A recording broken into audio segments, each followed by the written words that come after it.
Admission টেস্টে প্রায় সবারই কেমিস্ট্রিতে একটা কমন সমস্যা থাকে, অ্যান্ড সেটা হচ্ছে আমাদের মুখস্থ নির্ভর যে সকল সেগুলো আমরা অনেকেই কিন্তু হচ্ছে ঠিকঠাক মতো পড়ে যাই না। তো এই কেমিস্ট্রিতে যত থিওরিটিক্যাল এবং মুখস্থ নির্ভর প্রশ্নগুলো আসে সেগুলোতে আমরা তেমন একটা ভালো করতে পারি না। আমি তোমাদের শান্ত ভাইয়া শুরু করতেছি ফ্যাক্টর সিরিজ, যেখানে আমরা কেমিস্ট্রির মুখস্থ নির্ভর তথ্যগুলোকে ছোট ছোট ভিডিওর মাধ্যমে আমরা তুলে ধরার চেষ্টা করব, যেটা মেডিকেল এবং ভার্সিটি অ্যাডমিশন টেস্টে তোমরা যারা অংশগ্রহণ করবা তাদের জন্য একটা উপকারী সিরিজ হতে যাচ্ছে। অ্যান্ড আমি গত 2 বছর এই ফ্যাক্টর সিরিজগুলো বেসিক্যালি হচ্ছে ফেসবুকে পোস্ট করার মাধ্যমে হচ্ছে দিতাম, এবং সেখান থেকেও কিন্তু তোমার হচ্ছে ভার্সিটি এবং মেডিকেলে প্রশ্নগুলো কমন আসতো। তাই এবার চেষ্টা করতেছি তোমাদের জন্য ভিডিও করে ছোট ছোট ভিডিওর মাধ্যমে প্রত্যেকটা মুখস্থ নির্ভর কোশ্চেনগুলোকে এই পুরো অ্যাডমিশন সিজনে দেওয়ার। সো চলো আমরা শুরু করি আমাদের ফ্যাক্টর সিরিজের ভিডিওর প্রথম লেকচার, যেখানে আমরা পড়বো বেসিক্যালি আমাদের তড়িৎচুম্বকীয় বর্ণালীর ব্যবহার। এখানে আমাদের যে তড়িৎচুম্বকীয় বর্ণালীর ব্যবহার, এখান থেকে প্রত্যেকটা বছর আমাদের মেডিকেল বলো ভার্সিটি বলো সেখানে কিন্তু কোশ্চেনগুলো এসে থাকে। সো চলো আমরা হচ্ছে শুরু করি। সো আমরা জানি যে এইখানে আমাদের 7টা তড়িৎচুম্বকীয় বর্ণালী ব্যবহার সম্পর্কে পড়তে হয়, যার মধ্যে রেডিও ওয়েভ, মাইক্রোওয়েভ, আইআর বা ইনফ্রারেড, অবলোহিত রশ্মি বলে অনেকে বাংলা নামে ডাকে, দৃশ্যমান রশ্মি বা তোমার হচ্ছে ভিজিবল রে, তারপরে ইউভি রে, এরপরে এক্স রে এবং গামা রে। এই প্রত্যেকটার ব্যবহার আমরা জানবো, এবং শুধু জানবো না, কিছু টিপস অ্যান্ড ট্রিক্স দিব যেগুলো তোমাদেরকে সহজে এই জিনিসগুলো পড়তে হেল্প করবে। সো চলো প্রথমে আমরা দেখে নিই যে আমাদের রেডিও ওয়েভ যেটা আছে তার ব্যবহার। এখন খেয়াল করো, রেডিও ওয়েভ যেটা, তার আরেকটা নাম হচ্ছে টেলিভিশন ওয়েভ। Television wave. তাহলে তুমি দেখো, তুমি এর নাম থেকেই দুইটা ব্যবহার অলরেডি শিখে ফেললা। রেডিও ওয়েভ তার মানে এটা রেডিও সিগন্যালে ব্যবহার করা হবে, টেলিভিশন ওয়েভ তার মানে এটা টেলিভিশন সিগন্যালে ব্যবহার করা হবে। দ্যাট মিনস আমাদের এই রেডিও অথবা টেলিভিশন ওয়েভটা অবশ্যই রেডিও এবং টেলিভিশনের সিগন্যালে ব্যবহার করা হয়। কিন্তু সবচেয়ে ইম্পর্টেন্ট, যেটা তোমাদের মনে থাকবে না এবং মুখস্থ রাখতে হবে, সেটা হচ্ছে রেডিও ওয়েভটাকে এমআরআই যন্ত্রে ব্যবহার করা হয়। অ্যান্ড এইটাই কিন্তু পরীক্ষাতে আসে, অ্যান্ড স্টুডেন্টরা তোমার হচ্ছে ভুল করে। সো এমআরআই যন্ত্রে ব্যবহার করা হয় কি, radio wave, radio wave, radio wave. So প্রথম যে দুইটা আছে এটা তোমাদের মনে রাখা লাগবে না, ব্রেইনে অটোমেটিক্যালি থাকবে। মনে রাখতে হবে এমআরআই যন্ত্রে ব্যবহার করা হয় রেডিও ওয়েভ। এরপর আমরা চলে আসি মাইক্রোওয়েভ।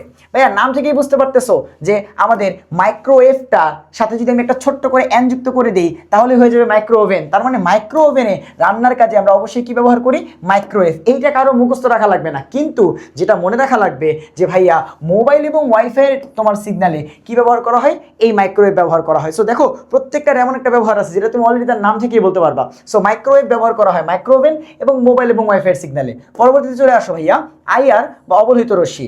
আইআর রশ্মি যেটা আছে, সেই আইআর রশ্মি নর্মালি ব্যবহার করা হয় অপটিক্যাল ফাইবার এবং রিমোট কন্ট্রোলের কাজে। ওভারঅল আইআর রশ্মি ব্যবহার করা হয় অপটিক্যাল ফাইবার এবং রিমোট কন্ট্রোল কাজে। যদি বলে শুধু আইআর রশ্মি কোথায় ব্যবহার করা হয়, অপটিক্যাল ফাইবার, রিমোট কন্ট্রোল কাজে। এবার আসো আইআর রশ্মিকে আবার আমরা 3টা ভাগে ভাগ করতে পারি, যার প্রথমটা হচ্ছে নিয়ার আইআর। দেখো, যার প্রথমটা হচ্ছে নিয়ার আইআর, মাঝেরটা হচ্ছে মিডল আইআর, অ্যান্ড পরবর্তীটা হচ্ছে ফার আইআর। এই নিয়ার আইআর, মিডল আইআর এবং ফার আইআরের ব্যবহারগুলো আলাদা করে আসতে পারে, যার মধ্যে নিয়ার আইআর এবং ফার আইআর মনে রাখবা মেডিকেল সেক্টরে ব্যবহার করা হয়, আর মিডল আইআর বেসিক্যালি জৈব যৌগ শনাক্তকরণে ব্যবহার করা হয়, এবং আমাদের দেহ থেকে তাপ আকারে অলওয়েজ তোমার হচ্ছে মিডল আইআর বের হয়, তাই মিডল আইআরকে বডি আইআর বলা হয়। এটা তোমরা জেনে রাখতে পারো।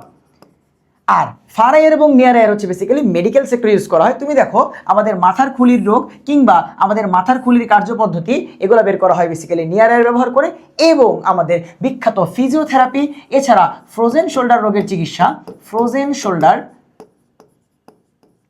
রোগের চিকিৎসাতে ফার আইআর ব্যবহার করা হয়, এবং এটা কিন্তু খুব সহজে মনে রাখা যায়। দেখো ফিজিওথেরাপিতে এফ আছে, ফ্রোজেন শোল্ডারে এফ আছে, ফার আইআরও কিন্তু এফ আছে। সো এই এফ এফ এফ এটাতে তোমরা খুব সহজে মনে রাখতে পারো। ফার আইআর ফিজিওথেরাপি এবং ফ্রোজেন শোল্ডারে ব্যবহার করা হয়। পরবর্তী চলে আসো দৃশ্যমান আলো। ভাইয়া বলতে পারো দৃশ্যমান আলোর ব্যবহার কি? আমরা যা কিছু দেখি সব কিছু দৃশ্যমান আলো চোখ দিয়ে দেখা যায় বলেই দেখি, তাই না? এটা তো আর কেমিস্ট্রি ব্যবহার না। আসলে কেমিস্ট্রিতে কি করা যায়, আমাদের উদ্ভিদের সালোক সংশ্লেষণে তোমরা জানো যে লাল আলোতে আমাদের সালোক সংশ্লেষণ ভালো হয়, এরকম কিছু পড়াশোনা ছিল না আমাদের। সেই যে আমাদের উদ্ভিদের সালোক সংশ্লেষণে কিন্তু দৃশ্যমান আলো ব্যবহৃত হয়। এছাড়া আমাদের অ্যানালিটিক্যাল কেমিস্ট্রি বা বিশ্লেষণী রসায়নে বিভিন্ন জিনিসের কালার দেখা সহ আমাদের যতগুলো অ্যানালিসিস আমরা করি সেখানে কিন্তু এই দৃশ্যমান আলো কাজে লাগে। সেই দুটো ব্যবহার মনে রাখতে পারলেই হবে। পরবর্তীতে আসলে ইউভি রে। এটা থেকে তোমরা ডিরেক্ট সিকিউ প্রবলেম পড়াশোনা করতে এইচএসসিতে, আর অ্যাডমিশনে তোমাদের বিভিন্ন ছোটখাটো রিটেন কোশ্চেনে কিন্তু আসে যে ভাইয়া জাল টাকা এবং জাল পাত্র শনাক্তকরণে কি ব্যবহার করা হয়, ইউভি রশ্মি। বাট এখানে একটা কমন মিস্টেক তোমরা করো, ইউভি হয় তোমার হচ্ছে 10 থেকে 380 ন্যানোমিটার।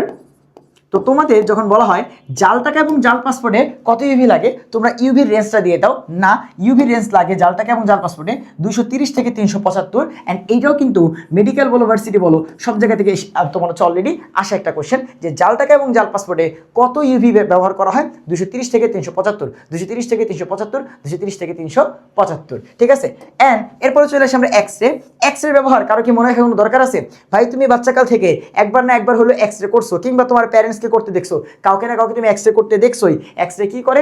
আমাদের দেহের অভ্যন্তরে ছবি তোলার জন্য ব্যবহার করা হয়। এইটা মনে রাখার জন্য কিন্তু তোমার হচ্ছে কোনো এফোর্টই দেওয়া লাগবে না, যে ভাই এক্স রে মেশিন আমরা ব্যবহার করি হাড়ের ফাটল সহ ইত্যাদি রোগ নির্ণয় করার জন্য, আমরা এক্স রে দ্বারা ছবি তুলে তারপরে ব্যবহার করে থাকি। অ্যান্ড ফাইনালি আসো গামা রে। অ্যান্ড এইটাও প্রচুর পরিমাণে অ্যাডমিশন টেস্টে এসে থাকে মেডিকেল ভার্সিটি 2 জায়গাতেই, যে ভাইয়া ক্যান্সার কোষ ধ্বংস এছাড়া আমাদের ক্ষতিকারক বিভিন্ন জীবাণু এবং ব্যাকটেরিয়া ধ্বংস করার কাজে বেসিক্যালি এটা আসছে অণুজীব ধ্বংসে ব্যবহার করা হয় হচ্ছে আমাদের এই গামারে। সো তোমরা দেখতে পেলে যে আমাদের যেই 7টা তোমার হচ্ছে তড়িৎচুম্বকীয় বর্ণালীর ব্যবহার আমাদের বইতে আছে, যেগুলো থেকে প্রতি বছর কোশ্চেন আসে, সেটা আমরা করলাম। এর সাথে এক্সট্রা একটু দেখো, এখানে শুধুমাত্র ইউভি এর 5টা স্পেশাল ব্যবহার ভাই দিয়ে রাখছি।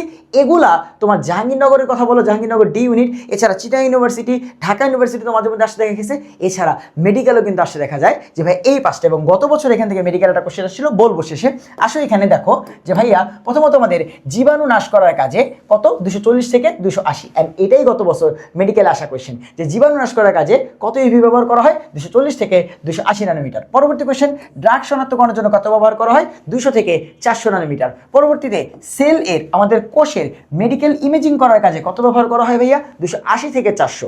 আমাদের ড্রাগের ক্ষেত্রে 200 থেকে 400, আর মেডিকেল ইমেজিং এর ক্ষেত্রে 280 থেকে 400 ন্যানোমিটার। পরবর্তী কোশ্চেন, চিকিৎসা ক্ষেত্রে লাইট থেরাপি, এইটা অলরেডি তোমার হচ্ছে ভার্সিটিতে আসাটা কোশ্চেন, মেডিকেল আসাটা কোশ্চেন, যে চিকিৎসা ক্ষেত্রে লাইট থেরাপিতে কত ব্যবহার করা হয় ভাইয়া, 300 থেকে 320 ন্যানোমিটার, 300 থেকে 320 ন্যানোমিটার। অ্যান্ড লাস্ট হচ্ছে ভাইয়া প্রোটিন অ্যানালাইসিসের কাজে কত ব্যবহার করা হয়, 270 থেকে আমাদের 360 ন্যানোমিটার। সো এই কটা ব্যবহার যদি পড়তে পারো, তাহলে মেডিকেল এবং ভার্সিটিতে তড়িৎচুম্বকীয় বর্ণালীর ব্যবহার থেকে, দ্যাট মিনস বর্ণালীর ব্যবহার থেকে তোমার কোনো মুখস্থ কিংবা থিওরিটিক্যাল কোশ্চেন তুমি আটকাবে না ইনশাল্লাহ। সো আমাদের ফ্যাক্টর সিরিজ শুরু হচ্ছে আজকে থেকে।